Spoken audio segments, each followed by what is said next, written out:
Okay, it is currently Wednesday, November 11th, 2020 at 7:16 p.m. The total COVID-19 stats for the United States are a total of 10.4 million cases, up 140,000 from the previous day, and 241,000 deaths, up 1.5 thousand from the previous day. And in terms of in terms of local cases for Wisconsin, we have a total number of 294,000 cases, with being up 7,000 from the previous day, and a total of 2,500 deaths, up 76 from the previous day. So figured we just start here. Tell us your name, ethnicity, race, gender, all that basic demographic stuff about you. All right. My name is Mark Kompsie. I'm Caucasian. I'm 23 years old and I identify as male. I currently live in Madison, Wisconsin, on the west side, I'll say. Okay. Yeah. Okay, and what do you do on a daily basis? Where do you work? How much do you travel? That sort of thing. At the current time, I'm in an interim between jobs. I'll say that. So. All right. And then I would say, let's start at the beginning of everything. Where were you when everything shut down, when all the lockdowns happened? Let's start with where were you at? Let's see. I remember hearing about the COVID pandemic at the time earlier this year. This was back when I still lived with my father. This was in Mazomanie, Wisconsin. Um, I previously worked at Catalent in Madison.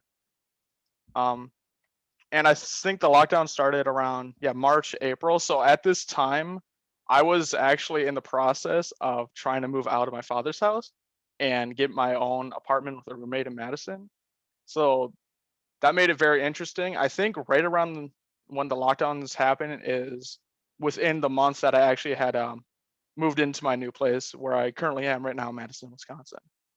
Actually, So. I kind of want to elaborate on that further. Did you Mhm. get any special? Were there any benefits or specific struggles with moving in the middle of the pandemic? Specific struggles, yes. I like looking, at the interiors, the apartments I would like to, try to rent. But because of the COVID pandemic was spreading a lot at that time, most people didn't allow in-person visits.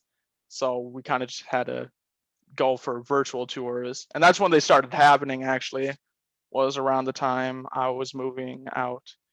And yeah, it was a struggle, but once me and my roommate did secure a place, it was pretty nice because I believe they did reduce the security deposit amount and gave us like a free month of rent, which was pretty nice, honestly, I'll admit. So All right, trying to get it people to was a stay. very weird time to move in, but it worked out somehow, thankfully. And I was meaning to ask, were you around the time the pandemic hit? Were you traveling at all? So like Traveling going at out in your daily all? life? Mm, no, I was just in my daily life. I think by the time we heard about the lockdowns, I was in the middle of work at the time, so I didn't really hear about it till my lunch break. I think that day, and Okay. and it's, so And have you giving some background information to anybody listening here? You are a graduate of the University of Wisconsin Eau Claire, correct?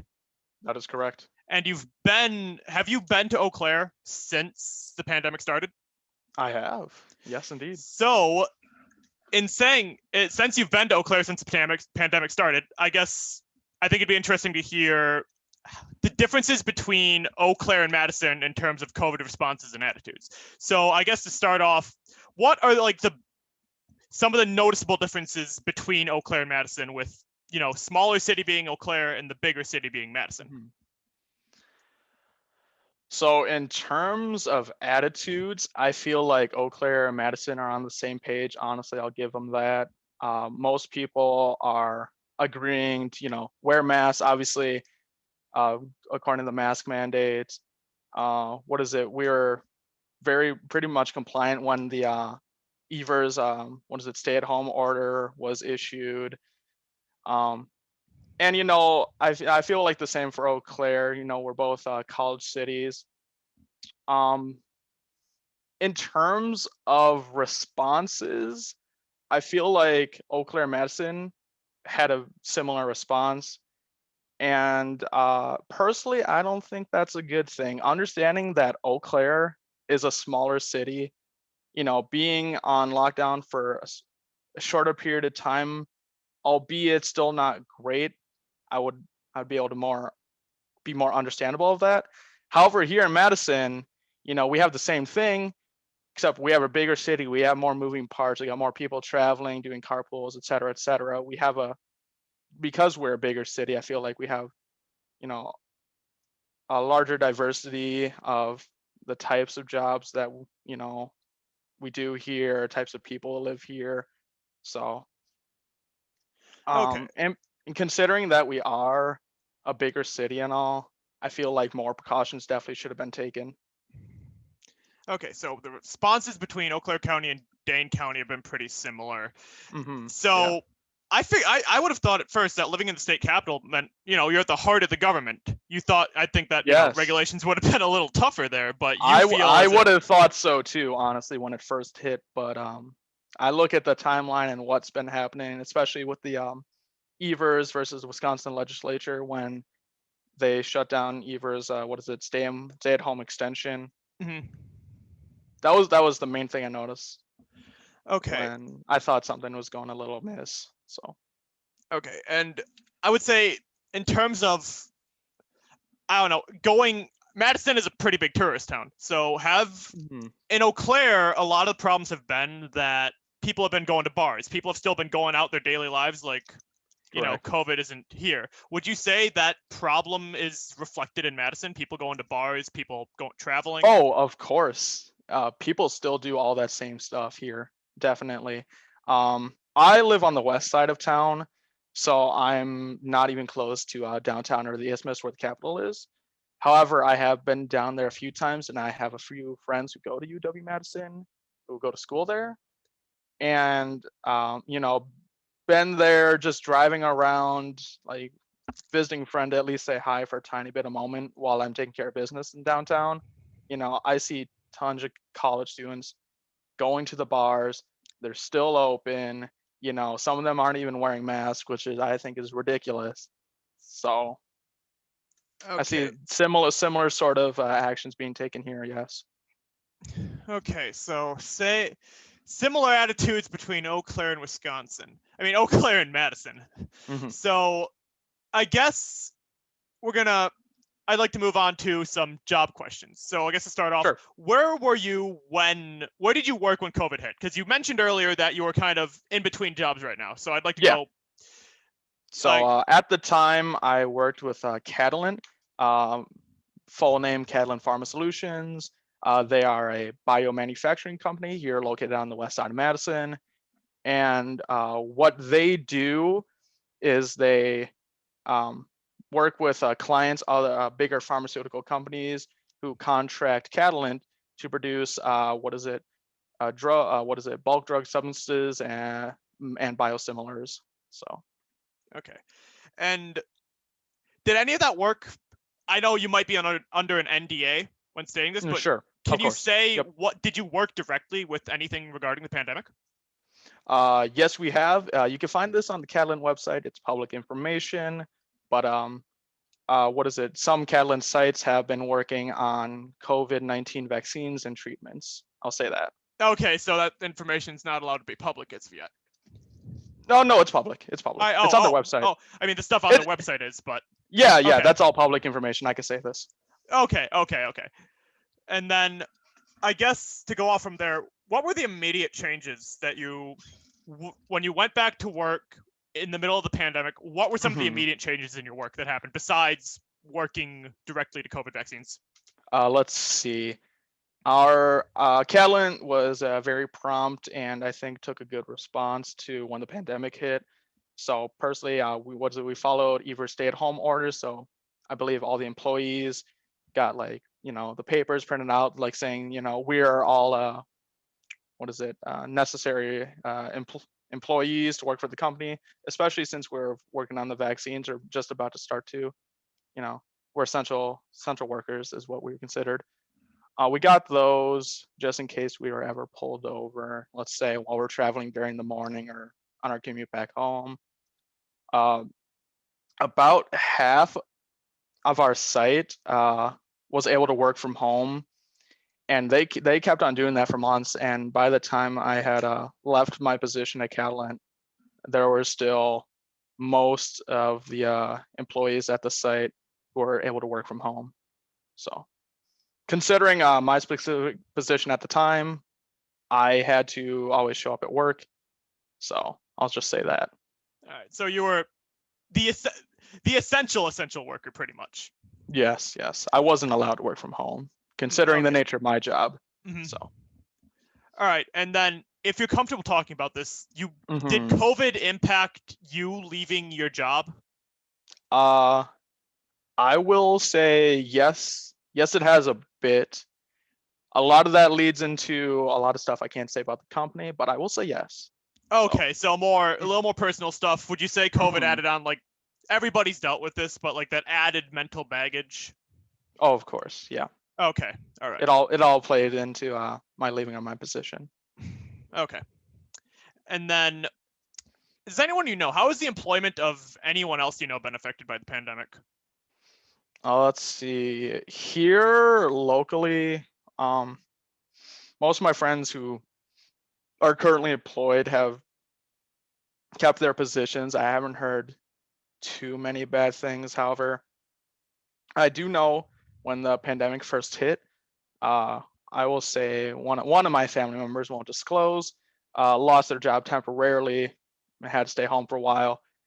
They worked in a more hands-on job, and so working from home was an option. And so the business had to temporarily shut down for a while, but they opened back up, and he has started working for them again. All right. So, pretty much a lot of people have either held on to their employment or they've Mhm. been deemed essential, pretty Yes, much. thankfully, yeah. Hmm. So. That, all right. And then, I guess going off to people you know, your family, your friends, Mhm. I guess, how have your personal activities been affected by COVID? You know, social interactions, visits. You live in Madison's a big tourist city. How has that affected your Mhm. daily life? I'd Of like you to course. talk about that a little, please. Well, most of my personal hobbies, I will admit, take place in indoors, so those haven't been infected too much. However, when I go to visit my father, always, want to be careful around him. He's starting to get old. Back when the pandemic, first hit, he had to go in for a second amputation on his leg, and that was the scariest thing, especially he had to be in the hospital and stay there a few days, and then go to another treatment center afterwards for a few weeks.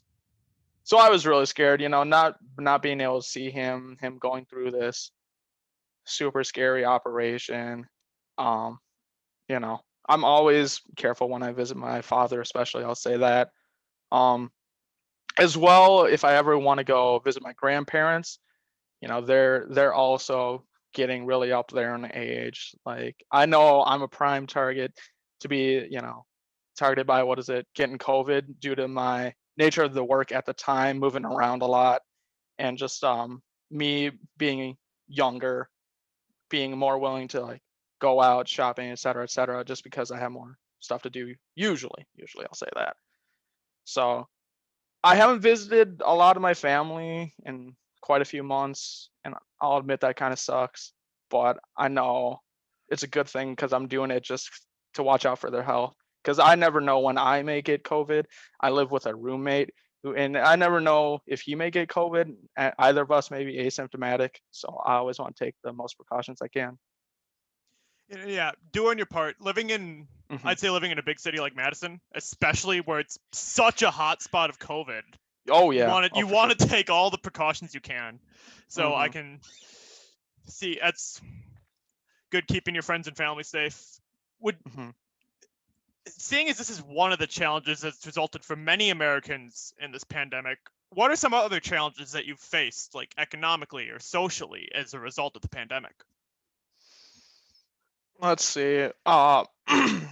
Economically, I haven't had too many challenges personally. and I haven't heard anything from my immediate friends or family, which I'm very thankful for.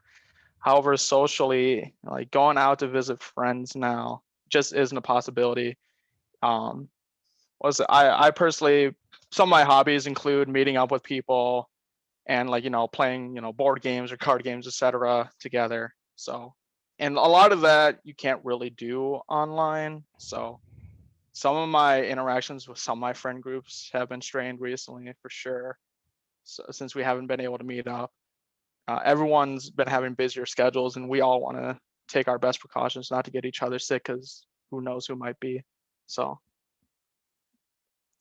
I would say that this video recording itself is almost a testament to the pandemic we're living in, because otherwise oh, of course, we'd be yeah. able to do this interview in person, but now we're doing it over Hmm. Zoom, which is exploded because of the need for doing this stuff online.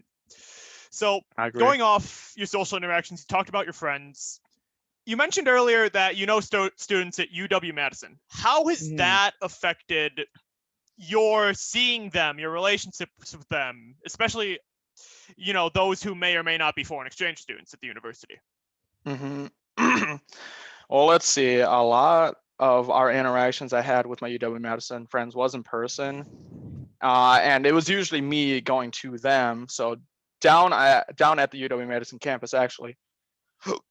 And but I haven't done that, like I said, in months. Ever since the pandemic hit, I know UW Madison has over like 2,000 confirmed cases among the students and faculty, I believe, quite a large numbers. And so, you know, I'm try my best to play and hang out with them. Try any video games online. Talk with them online, etc. Use social media. But you know, I'm the kind of person where I really do need to see my friends and family in person from time to time just to keep my mental stability in check. So it's been hard, and I know a lot of other people can attest to this as well. Yeah, no, I think that speaks for a lot of us here, because I mean we're all Hmm. like that. We all want to see our friends, but sometimes even in Eau Claire we gotta stay cooped up because it's getting bad, and it's been getting worse out there as of today. Hmm. Did did you mention? I think I know this more from our personal interactions, but you are Oh, sure. friends with foreign exchange students at UW Madison, right? Yeah, yeah. How Like was one of my friends' families lives over in Malaysia, for example. So, Okay, so were there experiences at the university in America affected at all by the pandemic? oh, yeah. I mean, probably.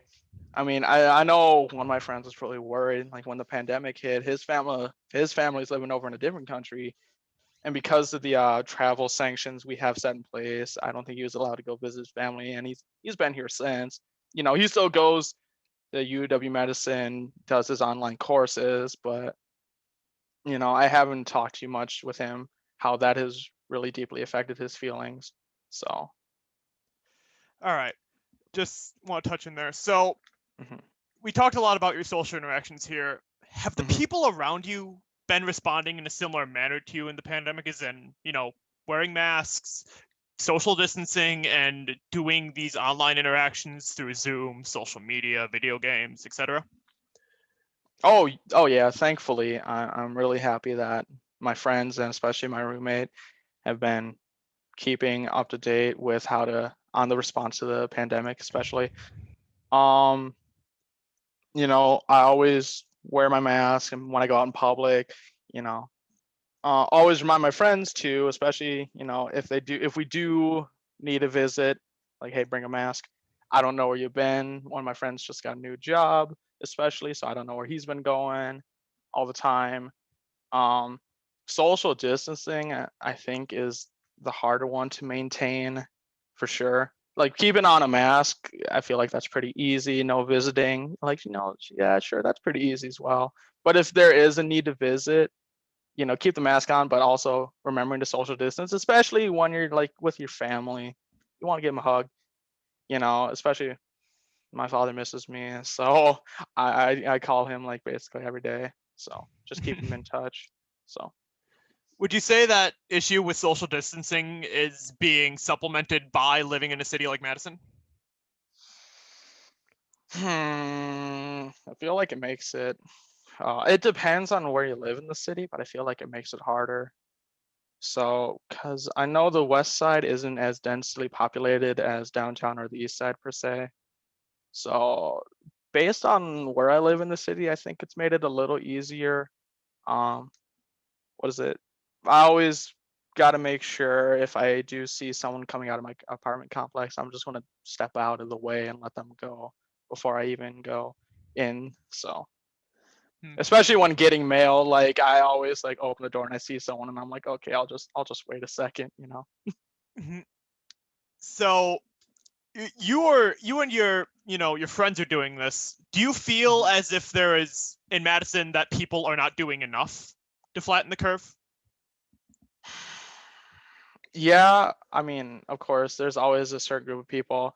Uh, what is it? I feel like some of the younger people, even like our age, I would say the college age, like I've said, I've seen them, go to these bars. I've heard about some people going on like, the spring break trips, which really suck. A lot of people still love to visit here, and I really see that reflected in the behaviors, especially among people our age, I would say, honestly. So, You mentioned people visiting Madison, Madison being kind of a mhm. tourist town. Would you say that tourists in Madison are contributing to the COVID expansion in the city? I mean, yeah, of course. If people are visiting the city and they're coming from like another state or even another country, I feel like that's a very scary thing. You know, um, I do agree that there should have been like a longer lockdown, but if someone's traveling to Madison for say, I would only hope it's for like very urgent or necessary reasons, family visits, hospitals, etc., work business that's deemed necessary. But just for tourist activities, I feel like it isn't quite appropriate. So, Mhm. Everybody needs to do their job to help us get through this thing, and just going downtown Madison doesn't going yeah, bar of hopping course. just doesn't seem like a smart thing. Yeah, I I agree. understand that sentiment. So before I move on to I was going to ask some political questions here. Before I move on to that, I Okay. do want to ask one more thing. If you're comfortable with this, has anyone gotten COVID?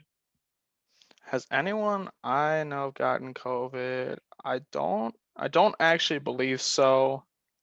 Um, yeah, as far as I can say, no. So I'll leave it at Okay. that. Okay. Hmm. So moving on here, I guess I want to hear about your opinions personally regarding the pandemic. What are your biggest concerns with this pandemic? If you want to start locally, statewide, nationally, start wherever you want, and then we'll go Hmm. from there. Well, locally, of course, I'm gonna be worried about my friends and family. I guess this is more personally, but yeah, just sometimes, like I know, especially my grandparents, they live over on the east side.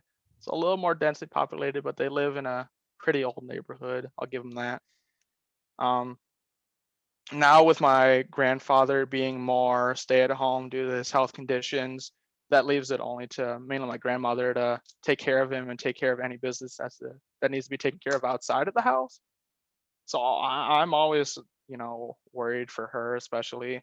Same with my father, especially since he's a W amputee, um, and probably has some underlying health conditions. And I know he's a man who likes to go out and do a lot of things. Um, I'm always keeping them in my thoughts.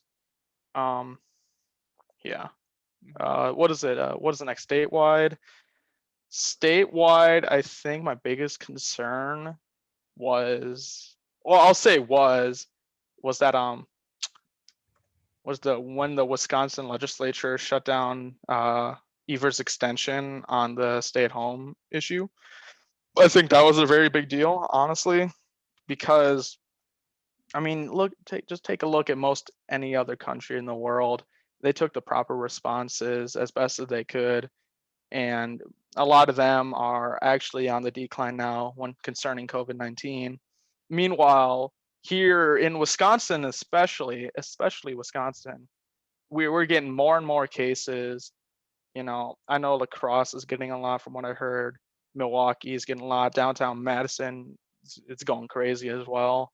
So, and then nationally regarding the pandemic, I just gotta say, if we actually did have our what is it, national pandemic response team, that would have been great.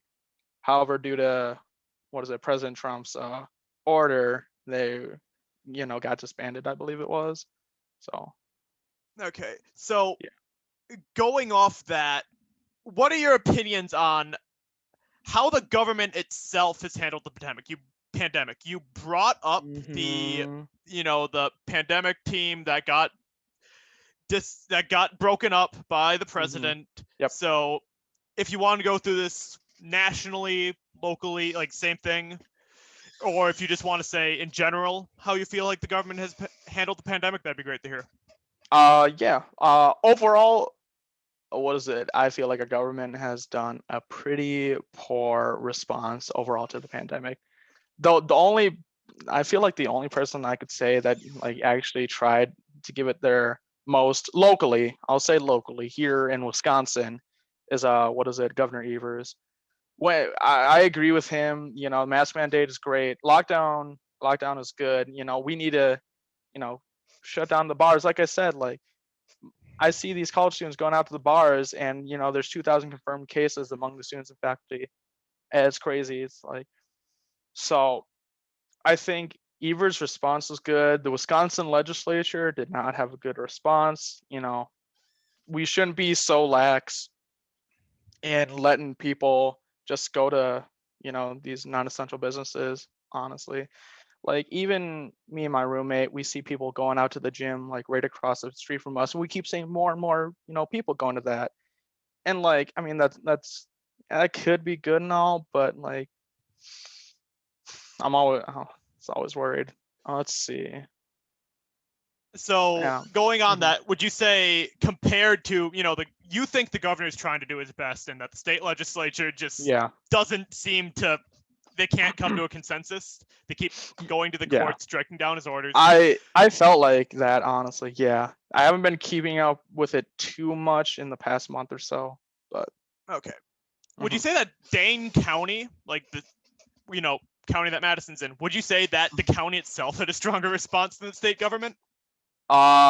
Yes, I would agree, honestly, because Madison is the second most populated city in Wisconsin, and considering the amount of cases we have compared to, let's say, Milwaukee, or even if you go look up at Oshkosh or La Crosse, I think overall proportions not as bad.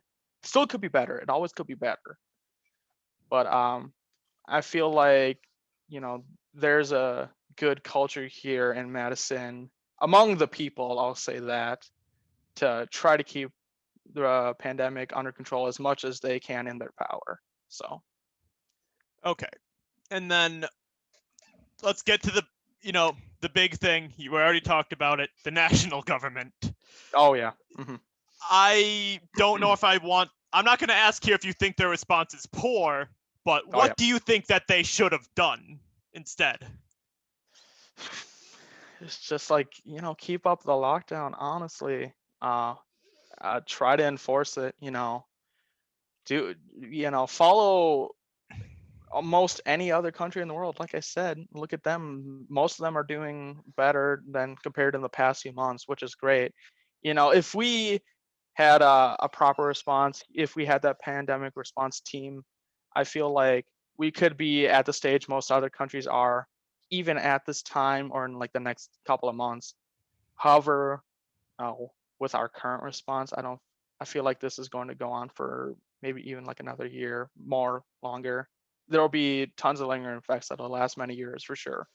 Hmm. So, Well, we've talked about what you think the government should do, what hmm you know all that stuff. They've tried enforcing these orders, but one thing that's come up time and time again is people being resistant to these orders. Now, Yeah, in yeah. April and May, there were protests at the state capitol against Evers' stay-at-home order. They believe Yep. that Yes. it was shutting down the economy and doing very harmful things.